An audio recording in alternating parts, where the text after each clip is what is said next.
Now we turn to Genesis 1. So let us go there. Here I have the exposition with Genesis 1 and 2. In the beginning, God created the heavens and the earth was without form and void. Darkness was upon the face of the deep, and the Spirit of God moved upon the waters. Of course, the first question we have to ask and answer is, how does this fit with evolution? How would Moses have answered that question? What's evolution? That's how he would have answered it. The story was not written to address evolution. To expound Genesis 1 as addressing evolution, at some point we've got to say something about it, but to expound Genesis 1 as if it were the antidote to all evolutionary thinking is really inappropriate. That's not why Moses wrote this. He's setting out who God is. What kind of person is this that Israel is entering into relationship with? As Israel goes into the land of Canaan, who is this God? Now, we have to ask further, what is the relationship of verses 1 and 2 to the whole chapter, and the relationship of verse 1 to verse 2? So let's talk about that a minute. There are different views here. One view is to say that Genesis 1, verse 1, is the first act of God in creation. So he creates everything there is. Then he comes and models the earth. Does that make sense to you? A second view is the gap theory. You're all familiar with the gap theory, yes? What's the gap theory?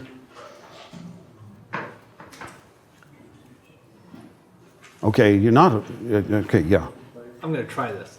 Isn't the gap theory that there's a gap in time between like Genesis 1, 2, and 1 and 1, 2. 1, 2, Yeah. And then during that time was when like the fall of Satan and things like that. Yeah, this is Ross's position on Genesis 1 and 2. Sort of. It's not exactly. The gap theory was really, as far as I can tell, it was promulgated in order to get all the geologic ages into Genesis. So you can have the geologic ages and then have a recreation of the earth. But the problem with that, of course, is you have death before death is imposed. So that probably, again, Moses never knew about geologic ages, right? One of my basic principles of interpretation is a principle that Dr. Grasmick proposed years ago. I think it was Grasmick. I call it principle of shareability. The best interpretation is the one the author and original readers could share with one another. And geologic ages wasn't in the mental framework of Moses and his readers, so that probably is not what he's trying to communicate at all. Another view, and this of course is the right one, is that Genesis 1:1 gives a summary of the entire event. Then Genesis 1:2 gives the conditions at the beginning of the story, and then 1:3 starts to tell the story. I mentioned to you when we talked about Leviticus 1:1, starting with a vav consecutive, that is a means of saying this event is an outgrowth of that event in either logical or chronological ways. Remember that? I don't have that in verse 2. I have what's called a disjunctive clause in verse 2, and that means that the verse 2 is not an outgrowth of verse 1, either chronologically or logically.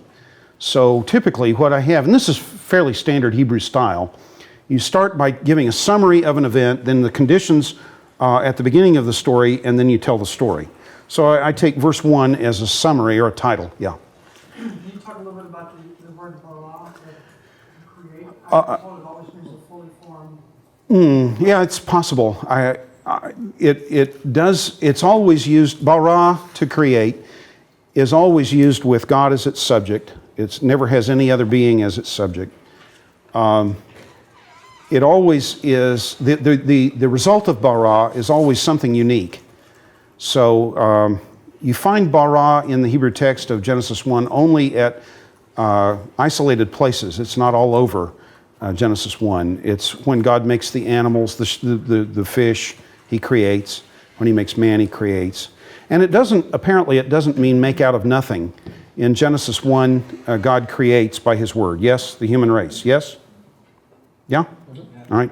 In Genesis 2, he makes the human race how? out of dirt. So are we made out of nothing? You may say we're made out of next to nothing, but folks, there is an existential gulf between dirt and nothing. Yes? There's an abyss existentially between dirt and nothing. So I can't really say that we're made out of nothing. We're made out of something. So bara apparently does not necessarily mean make out of nothing. Certainly one can use it that way. But I have then the view that Genesis 1:1 is a summary, a title, if you will. Turn to Mark 1 in that regard. In Mark 1, verse 1, Mark is about Jesus as the servant. Matthew's about the king, Mark's about the servant, Luke's about the son of man, John about the son of God. Yes? Mm-hmm. I wish Mark had read our introductions to the New Testament, because he got it all mixed up. Look at Mark's about the servant. You don't have a genealogy in the Gospel of Mark because servant, you don't care what his genealogy is. You just want to know whether servant can do the job. Yes? Well, look at Mark 1:1, the beginning of the gospel of Jesus Christ, the Son of God. Number one, I would propose to you that that's the title of the book of Mark. Right? Number two, I would propose to you there is a genealogy in Mark. Son of God is all the genealogy he can have. When you're Son of God, that's the sum total of the genealogy.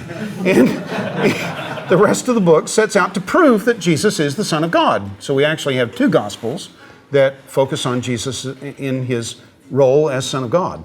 And if we were studying Gospels, we would pursue that a little further. And Ryan, where are you, brother? There you are. We'll do that in Gospels next semester. So I have something like that in Mark 1:1. I have a summary. Then I have the conditions, the identity of this one who is preparing the way for the Lord, and then John the Baptist is sent, and the story begins. You follow this?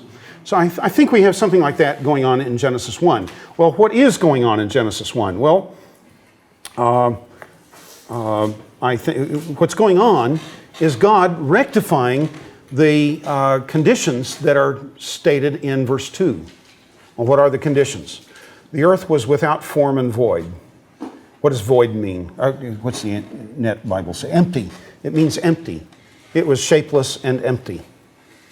The earth was a mess. It was a chaotic mess. I don't want to say a whole lot about this except to say one thing. Jeremiah 4 is referring to this passage and uses formless and void in a context where God is bringing wrath on Israel. I suppose we better turn there. Turn to Jeremiah 4.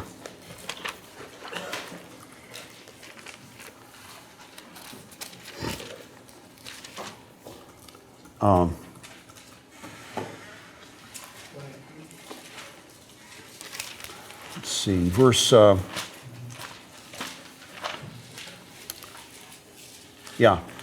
23, Jeremiah 4:23. I looked at the land.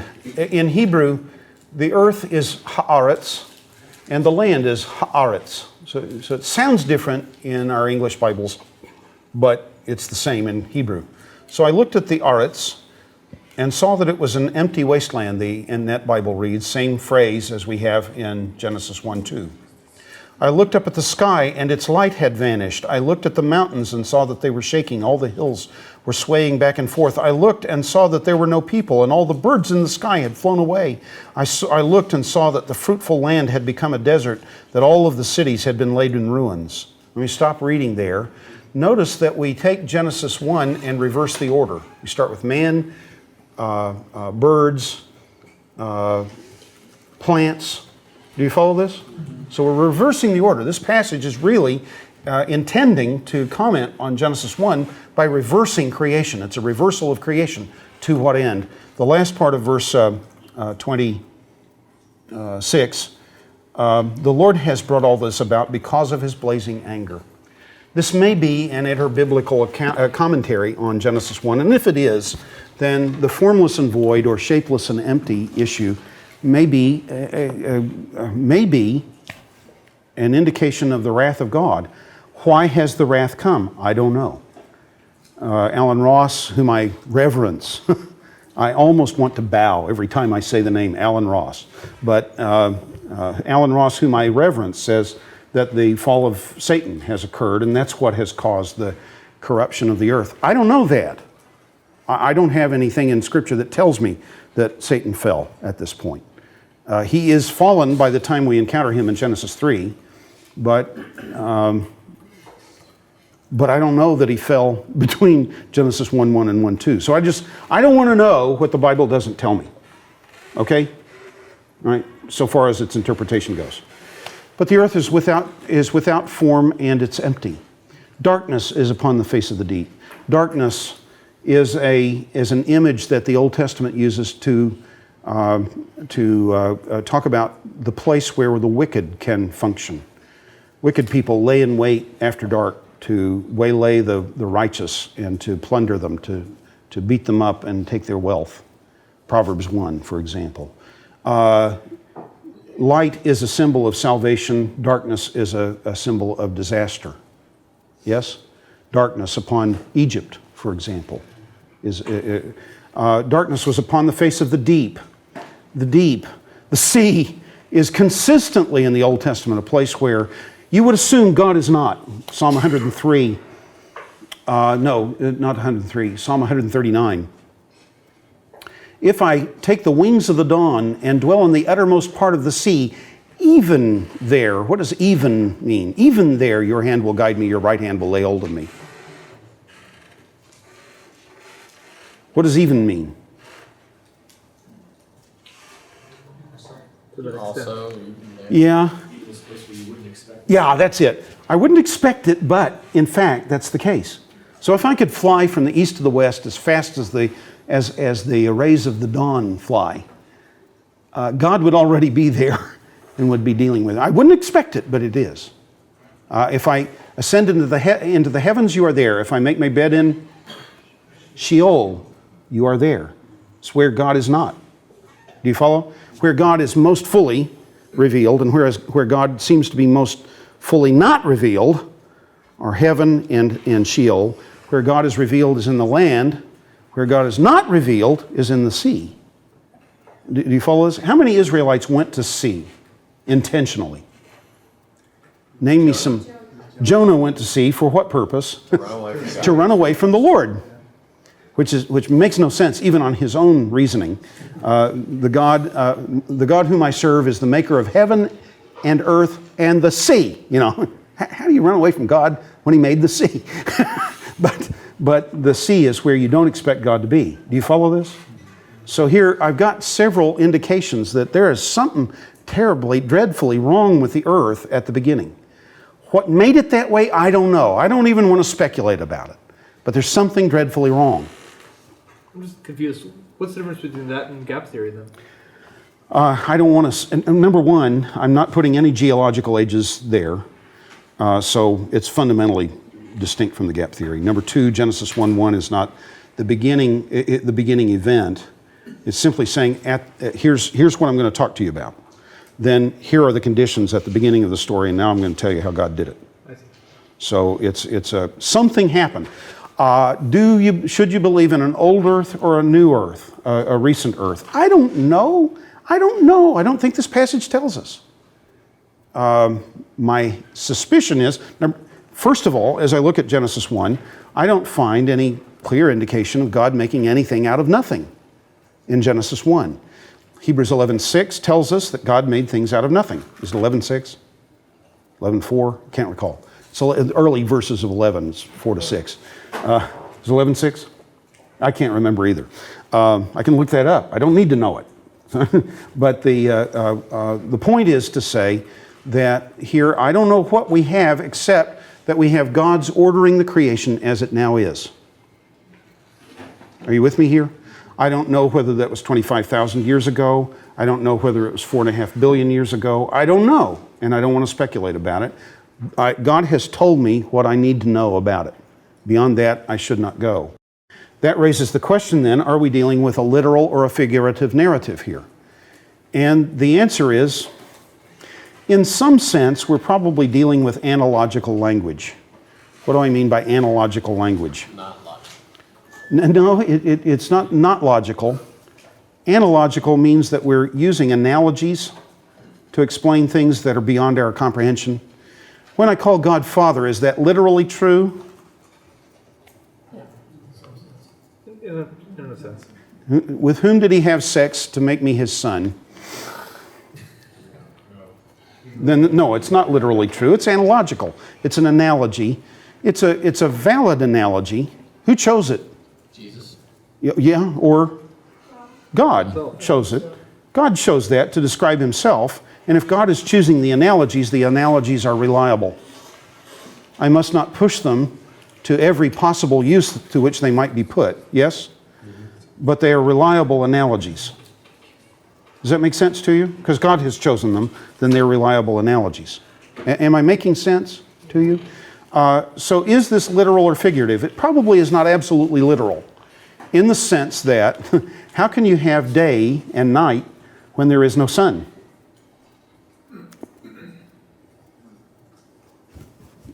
I don't know. I don't need to know. God didn't tell me. He said there was day and night. It's literal enough for me to know what was going on. It's analogical language, but it's analogical language by which God intends to communicate. I have two presuppositions when I come to the Bible that are general, not specific. They're not universal. But generally speaking, would you say that God intends to communicate in the Scriptures? Yes. All right? If God intends to communicate, is he a good communicator? The best. The best. Then if I assume that God is a good communicator and that he intends to communicate, then what he has said is sufficiently like the literal that I can depend on it. Does that make sense to you? Mm-hmm. Now, it's not universally true that God intends to communicate. In Revelation, for example, just to use one very specific example, the seven thunders spoke, and I was preparing to write, and the voice that was speaking with me said, "Do not write, but seal up what the seven thunders have said." So God spoke, but did not intend to communicate. Yes? Anyone other than John. And so here there is revelation that is not inscripturated, and I don't get any information. I can go a little further with that, where it's a little less clear, but the book of Proverbs is intended to create problems for thought so that you can develop your moral sense. It creates analogies that are difficult to understand in order for they erect a barrier to understanding first. So God's primary purpose is not always to communicate. But in a passage like this, I conclude that it is sufficient. It's probably analogical at some point, but it's sufficiently like reality that the analogy is dependable. Are you with me here? So I'm not sure that the question, is Genesis 1 literal or figurative, is a well-framed question. Did God create the earth in 7 days? I think so. Let me give you the reasons why I think so.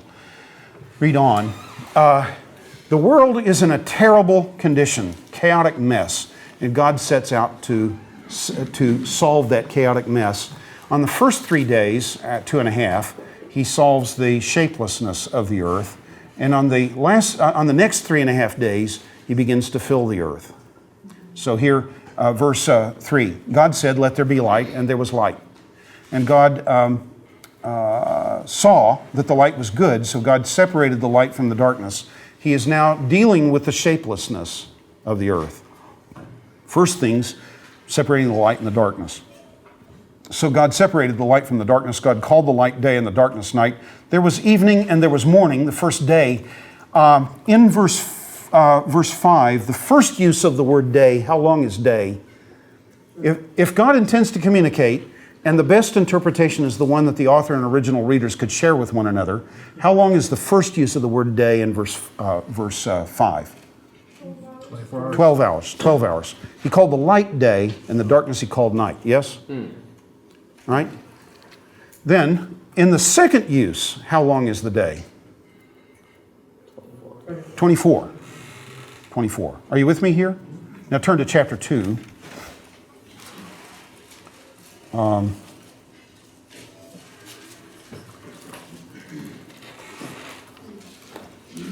Verse 4, Genesis 2:4.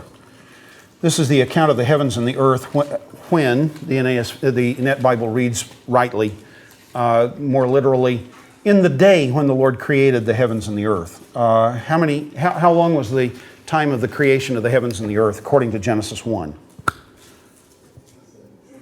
Yeah, 6 days. The word day is not universally 24 hours in Genesis. Are you with me? But it's not infinitely expandable. I can't make it millions or billions of years. I can't make it even thousands of years. Are you with me here? Why not? Why not? Because the context always determines meaning. In the context, I have 3 uses of the word day that are definable within the context. One use that's 12 hours, roughly. One use that's 24, roughly. And one use that's 6 days, roughly. But I can't just infinitely, based on the context of Genesis 1, I can't simply infinitely expand or contract the meaning of the word. Context always determines. Wherever Hebrew uses the ordinal numbers, or rather, yes, the ordinal numbers, first, second, third, with the word day, it always refers to 24-hour periods. Look at Genesis 22. This is an example of that. By the way, this is the way I expect you to argue in your papers. When you tell me that something means something, a word means this, then you show me in the context why it means that. That's the only way to argue, folks, on these things. Dictionaries don't prove that a word means anything. Okay? The standard Hebrew lexicon, Brown, Driver, and Briggs, I haven't looked at Kaler and Baumgartner on this, but Brown, Driver, and Briggs says that the verb yada, to acknowledge, to confess, means to give thanks. I can't find any place that it inherently means to give thanks. We'll talk about that later too. Verse 4. On the third day, Abraham got up, caught sight of the place in the distance. So 3,000 years later, Abraham saw Mount Moriah off in the distance, yes? 3,000 years later? No? 3 million years later? Yes. 3 years later? No? 3 weeks later? How long is this period? Probably 3 real days, 24 hours? Yeah. There's the night in which he gets the vision, right? And on the third day, so it's less than 72 hours that are in view. Yes? This is a standard thing throughout the scriptures. Look at Exodus 20. God even argues for the Sabbath based on the 6 days of creation. And so he seems to take the view that the days of creation are 24-hour periods.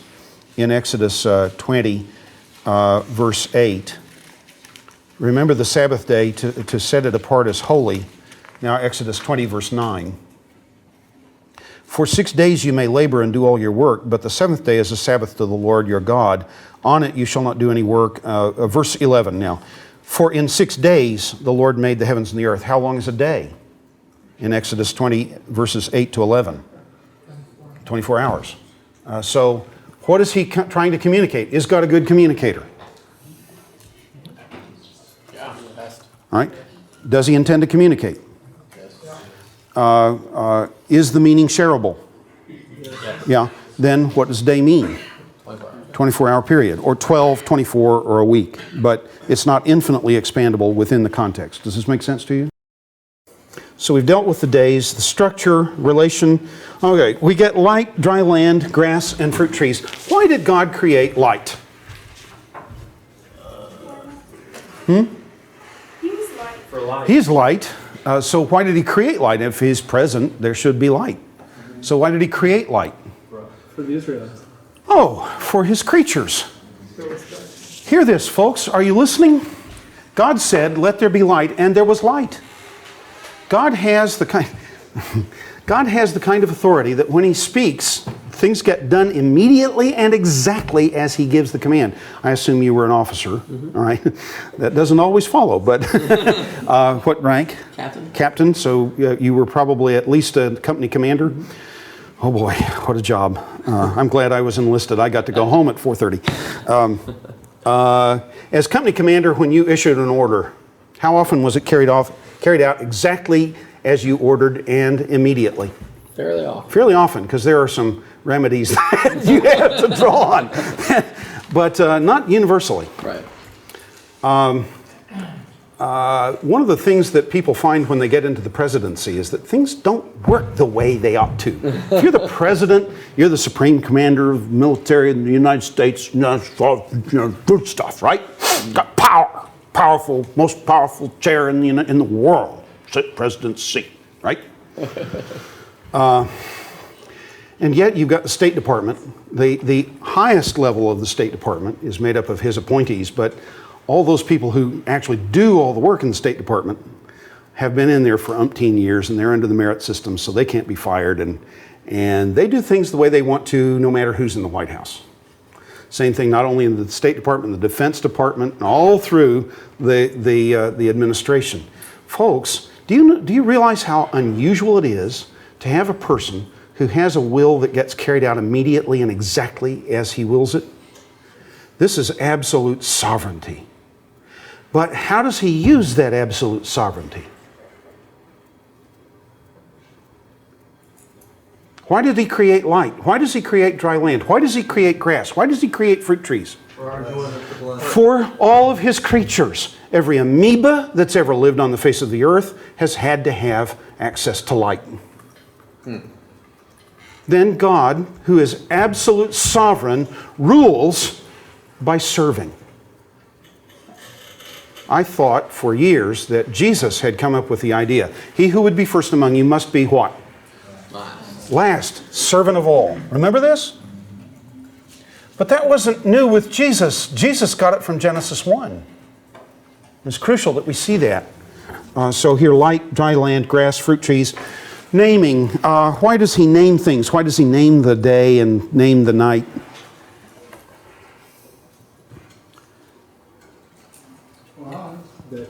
Got to call. Why? Communicate. To communicate. Say again? For order. How for order? Well, I mean, in giving assignments to names, you can distinguish between the two. Okay, good. It helps, it assists thought. I can begin to think and organize my conceptions of reality when I can name things. Does that make sense to you?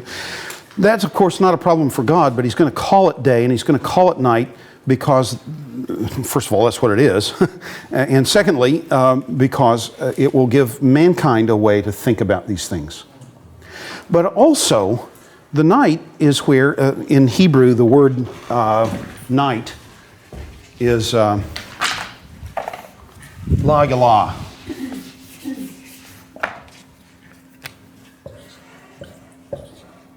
I know that helps you enormously, but la yalah. L-A-Y-E-L-A-H. La yalah. Okay? Did I get the pointing right? Are there any Hebrew students here? I can't remember if it's a Patak or a Comets, but I think it's Comets. Help me? Looks good. All right. There is another word in Hebrew.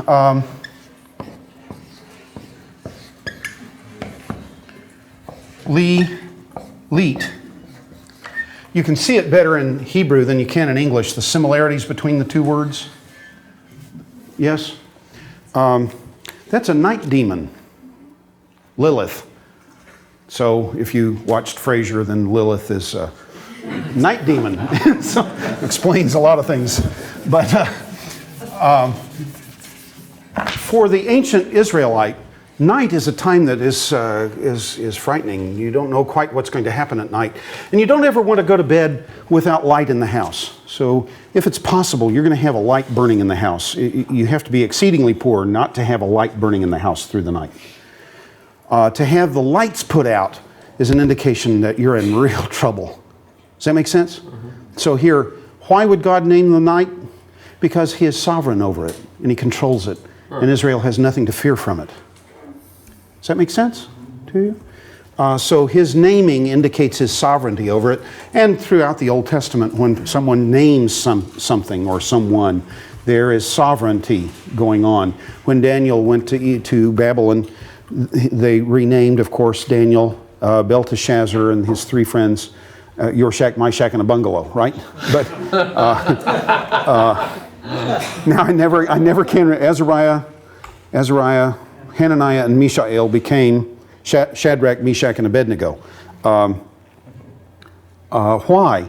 Because they're being transferred from one sovereignty to another sovereignty, and having come into the new sovereignty, their names are changed to indicate that. Does that make sense to you? God is sovereign over the night, and so Israel really has nothing to dread there. We have also separating. God is a God who makes distinctions. He separates the light from the darkness. He separates the water and lets the dry land appear. He's a God who makes distinctions. Why will that be relevant for Israel? They're the chosen people. He makes distinctions between Israel and all other peoples. He will make distinctions in Egypt between Israel and the Egyptians, right? He will make distinctions between different kinds of animals that Israel may and may not eat. God's a God who makes distinctions. So you have all this laid out in Genesis 1. So there's the creation of life. This is a complete departure from everything else that has been in Genesis 1 up to this point. So we read Genesis 1 verse 20. God said, "Let the water swarm with swarms of living creatures, and let birds fly above the earth across the expanse of the sky."